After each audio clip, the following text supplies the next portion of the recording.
જીવન પાથેમાં આવો આપણે જે વાસ્તવિક સત્ય છે જેનો સ્વીકાર કરવા માટે કોઈ પણ વ્યક્તિ તૈયાર ન થાય, કોઈ પણ જીવ તૈયાર ન થાય. અને એ વસ્તુ શું છે કે આપણા જીવનની પૂર્ણાહુતિનું, અને એને કહે છે મૃત્યુ. નિર્ભયપણે મરણનો વિચાર કરી તેનો તોડ કાઢવાની માણસ ક્યારેય હિંમત કરતો નથી. માણસ આખરે થાકી જાય છે. મૃત્યુને વિસરી જતો માણસ ગમે એટલો પ્રયાસ કરે પણ એમાંથી છટકી શકતો નથી. કોલેજમાં એક પ્રોફેસર તર્કશાસ્ત્ર શીખવે છે. માણસ મર્ત્ય છે, એને પહેલી વાત કરી. પછી સોક્રેટીસ એક માણસ છે એટલે એ અચૂક મરવાનો જ છે. આવું અનુમાન એ તર્કશાસ્ત્રના પ્રોફેસર શીખવે છે. સોક્રેટીસનો દાખલો આપે છે, પોતાનો કેમ નથી આપતો?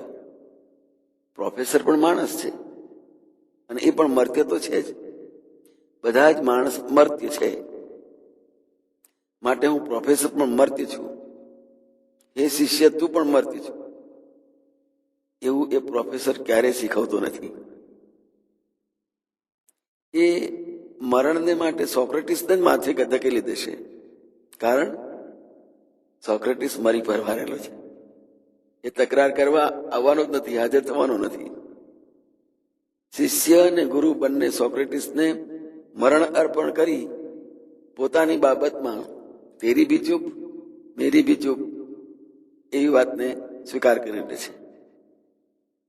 તમને જાણે એવું લાગે કે આપણે અત્યંત સલામત જ છીએ. માણસ મૃત્યુને ભૂલી જતો હોય છે. આ પ્રયાસ રાત દિવસ કરતો હોય છે, પણ મૃત્યુ કોઈનું ટળ્યું છે ખરું? જાતસ્ય હિ ધ્રુવર મૃત્યુ, ભગવાને ગીતામાં કહ્યું, ધ્રુવમ જન્મ મૃતસ્ય છે તસ્માદ અપરિહાર્ય નત્વમ શોચિતુમ અર્હસી. હે માનવ, મૃત્યુ અનિવાર્ય છે અને કોઈ ટાળી શકતું નથી. જે જન્મ્યો છે એનું મૃત્યુ નિશ્ચિત છે, માટે તું પોતે પણ એનાથી નિશ્ચિંત બની જા, ચિંતા રહિત બની જા. જય મહારાજ.